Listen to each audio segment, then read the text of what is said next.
Hello, everyone, and welcome again to another Teacher Joseph podcast.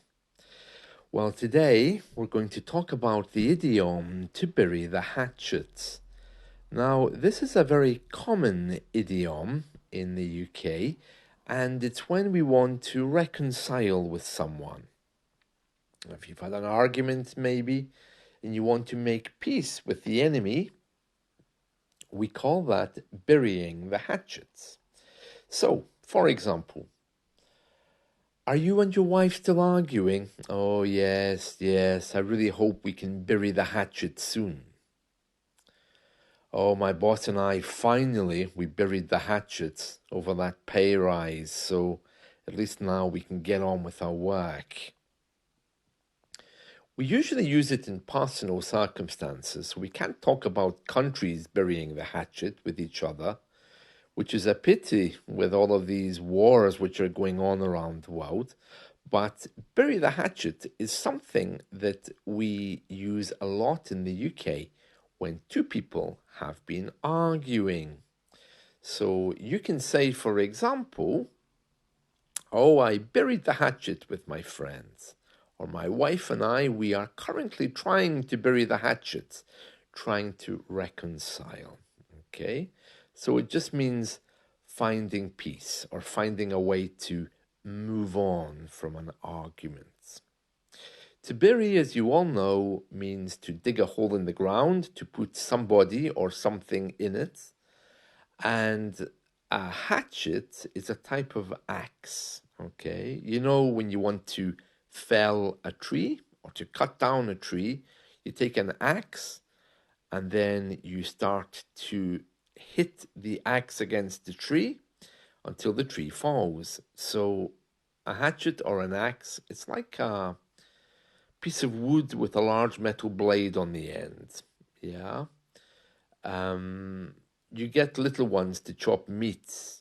If you've ever watched any movies with medieval butchers, they've got these big kind of knives, but bigger than a usual knife. It's got a big handle and a big chunk of metal. So an axe looks something like that, but the handle is longer. Canadian people use them all the time. I'm sure you've seen them on YouTube or in the movies, you know, knocking down trees. So that's a hatchet. So to bury the hatchet means to reconcile or to make up with your friends.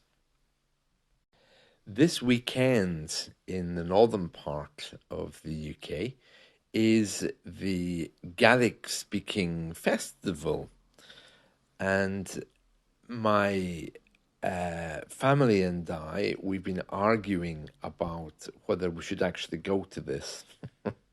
So we finally buried the hatchet and agreed that we would go to one of the festivities, but not all of them. And I wanted to take a moment just to explain about Indigenous languages around the UK, because there is a myth out there, a wrong idea, that all across the UK everyone only speaks English.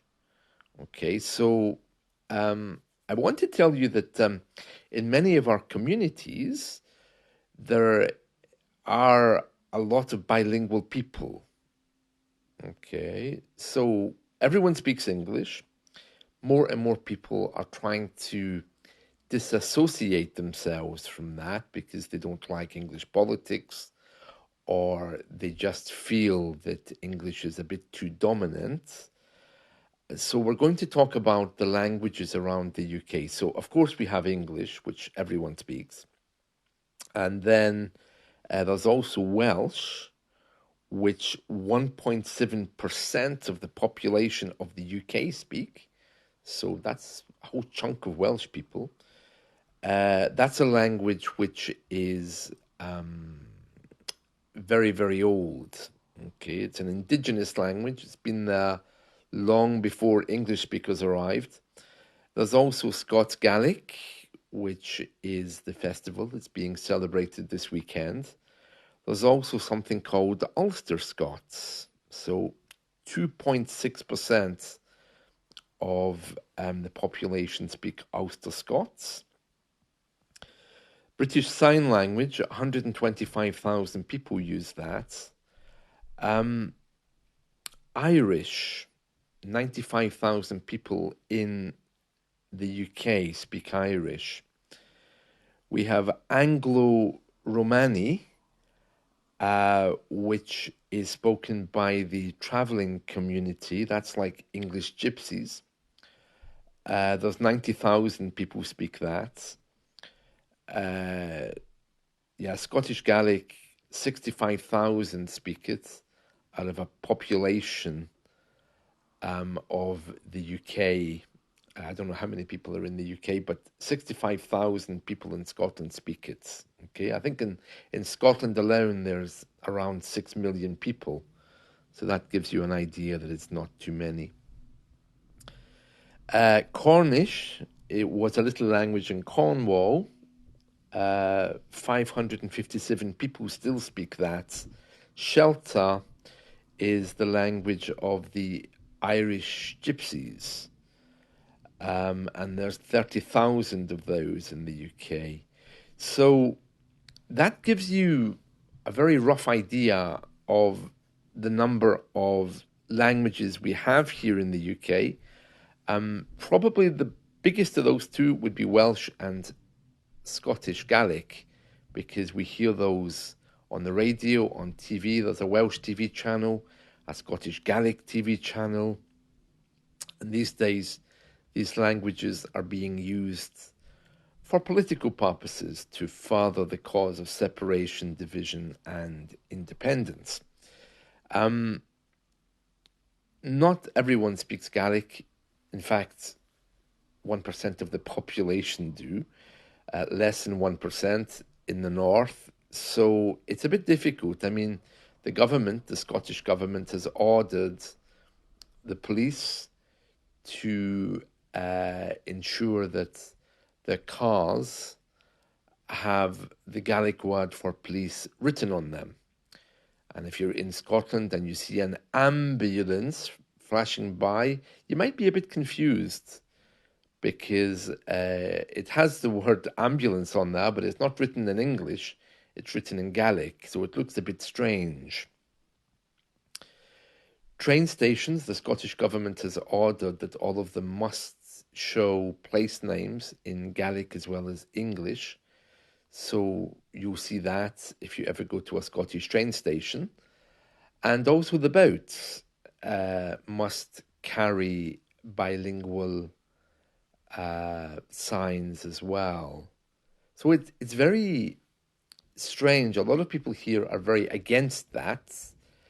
The same in Wales. I think the argument now is political. So the people who support the central government don't really want to see so much Gaelic.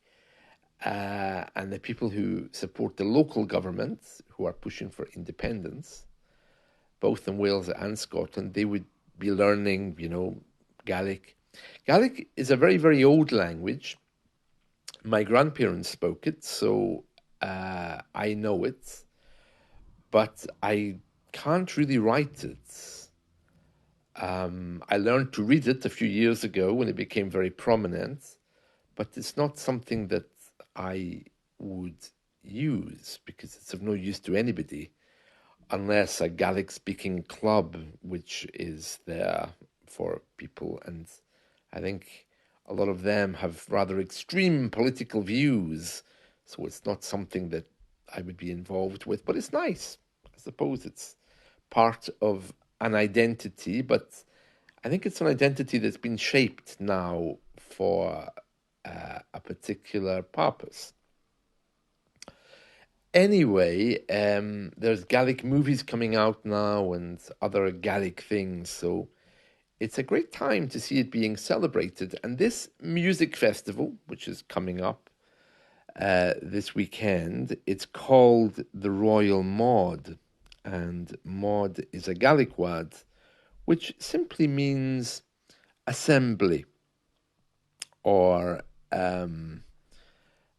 meeting, you could say. Yes. And It's called the Royal Mod because it was authorized by one of the old kings or queens. I believe it came from uh, Queen Victoria, and it started in a place called Euban in 1891. And this Gaelic festival supports the teaching, learning, and use of Gaelic. But to be honest with you, it's kind of like a music festival, but a folk music festival. They recite poetry, they sing songs, they dress badly, that kind of thing. So, yeah, it's not really of any use unless you're really, really interested in Gaelic. And even then, I'm not sure you'd want to go to a folk music festival. It's very much an acquired taste.